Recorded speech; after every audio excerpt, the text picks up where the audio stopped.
And we're in the process of hearing Mad Maître de Hotel from My War with the United States. And our narrator, Ludwig, has gone to work at an insane asylum. Remember, this is the early part of the 20th century, and although mental health care is not much better, well, it is much better now. It's not perfect now. It was kind of really, really awful at this time, and your deaf people, your intellectually disabled people, your homosexuals would end up in places like this and be treated like garbage, and we are sort of hearing that's what's going on. So, we'll pick up from there.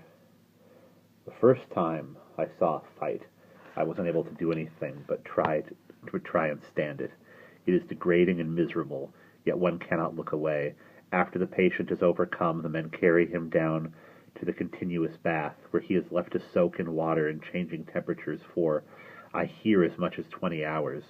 When they come out, they are without any strength, and then there is no trouble for several weeks. I have not heard of patients fighting together. This is strange. In almost all cases, the others stand by and look. Seldom do they help the nurse. Those who howl in the solitary cells are left there. When the men go in to feed them, they rush in like a football team, almost on signal. One opens the door and the others go after the patient to bring him food or to clean the place. There are also 2 religious cases. One has worn the skin from his knees, sliding on them in continuous prayer. A new case has arrived and been put in with him. I went to see him. I have a pass key and have become careless. I locked the door behind me, but the man I came to visit was around the corner of the room, where I could not see him. This hospital is a makeshift building. In a real insane hospital, there are no corners around which one cannot see. As I walked forward, he jumped at me from the bed and closed his fingers around my throat. I felt singing in my ears, not much pain. I could not breathe. I thought I saw the religious patient for a while, and he swam away into the darkness that was bluish. I felt a bang on my head and nothing more until I came to in another room of the hospital. It had to be kept quiet because I had no right to go in there. The fortunate thing was that I fell against the door with the patient, and the loud bang brought the Irishman. At the first attacks on the patient, and the way they were choked into a corner made me hate the Irishman and all the other attendants. But even before the attack on me, I already knew it was the only thing that could be done there and then. They are as kind as they can be, but they would be dead if they did not install fear, and of course they fight only when they absolutely must. Also, when the patients get out of the baths, the attendants are as nice to them as they are to anyone. In this ward are also other interesting cases. There is a glass man. A mattress has been kept on the floor next to his bed because he is afraid of falling and breaking. He moves everywhere with care. He screams when anyone comes too near him and sits down with great apprehension. And there are 2 men who are like puppets. In the morning they have to be sat up in bed and they sit motionless. They have to be stood up. If one were to take his arms in the morning and raise them over, if one were to take their arms in the morning and raise them over their heads, the arms would still be that way at night. Another patient repeats one word, the sound of which he likes, endlessly, over and over in monotone. The most pitiful of all the men are several cases who suffer from persecution fear. They stuff magazines into their bathrobes and sit in corners, and they are certain we wish to kill them, stab, or shoot them. They have to be forcefully fed because they think that all food given them is poison, or we have to eat a little of it ourselves in front of them, or give them the trays of other patients who have already started eating. If they still refuse to eat, we sometimes just leave the food. They do not look at it, or curse and upset it, or smear it on themselves, but when we go out, in most cases it happens the moment we are gone. They ravenously eat everything. They never sleep. At times they doze in the middle of the night, but only to rise with horrible shrieks from their beds. And in the night these wards are most unhappy. God have pity on these men, or let them die. Of no use at all is religion or the young chaplain. He feels that I think because he is unhappy. He feels that I think because he is unhappy himself. Excuse me. It made him. Sorry, I gotta clear my throat one more time.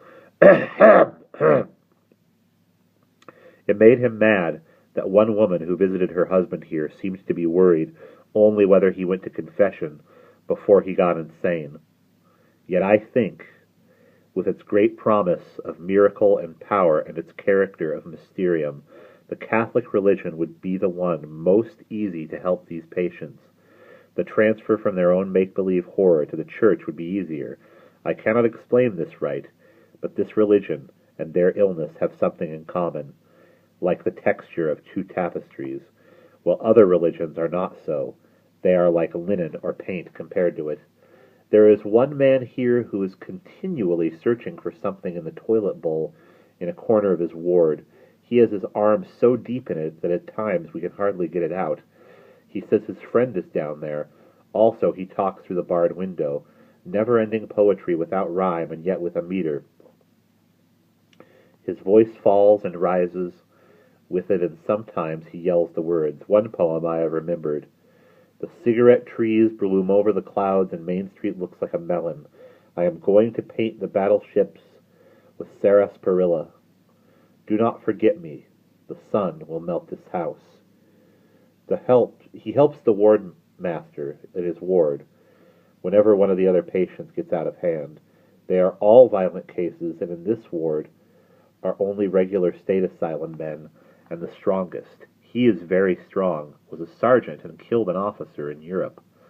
The attendants have allowed him to help in a pinch when they are hard up with two men fighting them, but the Irishman has warned them not to take help from the man with the toilet bowl, to watch that one.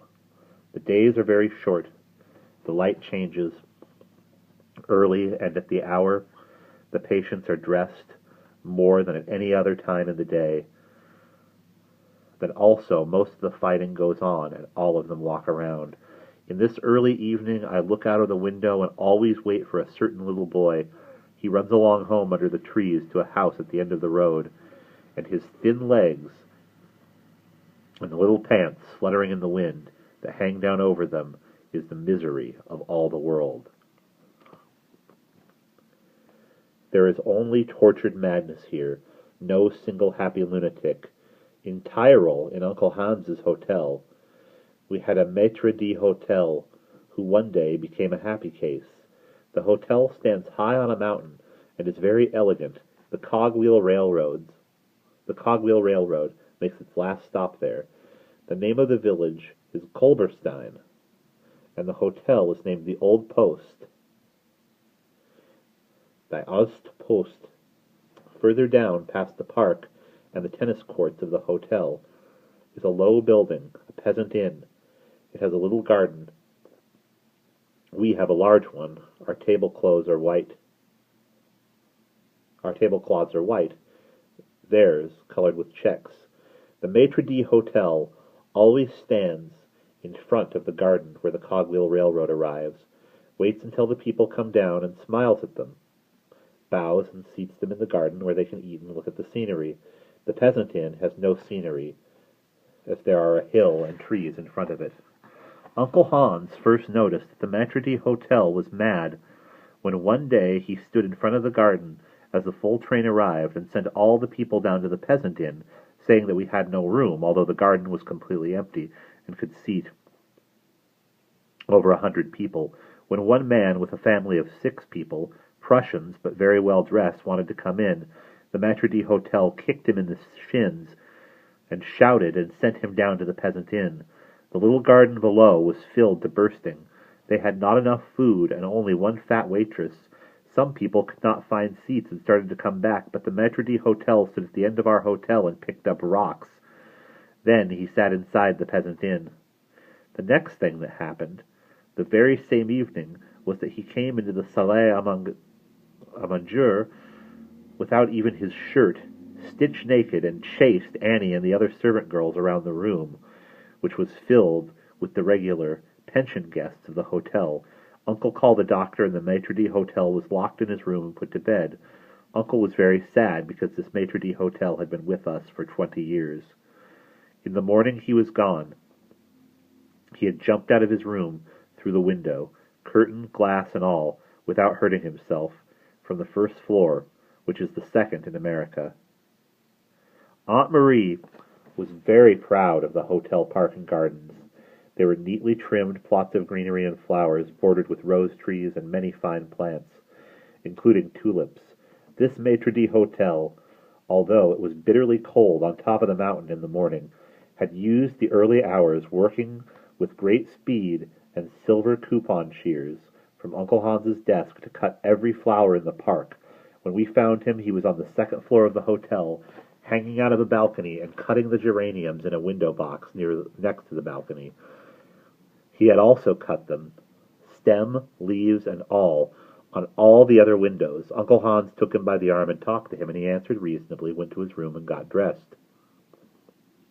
Because he had been with us for 20 years, Uncle Hans did not want to hurt him, and gave him a good deal of money. After he was dressed and seemed all right, he said, "Take a vacation, Herr Nolte." Nolte packed and took his money, but he came back again. In the village store, he had spent all the money on every bottle of perfume he could get. This perfume was very bad, as it was bought for the peasants. That is, it smelled loud and of flowers, all sorts of them, sweet, terrible scents assorted. Then he poured it into himself, in the reading room, into his overcoat pocket, into his bowler hat. He stuck a bottle, without the cork, upside down into his trousers, and let the perfume run down there. He also drank it and rubbed some on his head, and all the time he cried and said, "Oui, schon, wie gut, wie reinlich." Ah, how beautiful, how good, how plenty. Then he took his clothes off, ran to the church, locked himself in, and rang the church bells. And that is the way, I thought, the patients in the hospital should be, not sad, but filled with the highest spirits. I could never feel sorry for Nolte, and had enough to amuse myself for months when I thought of him, and will pause there.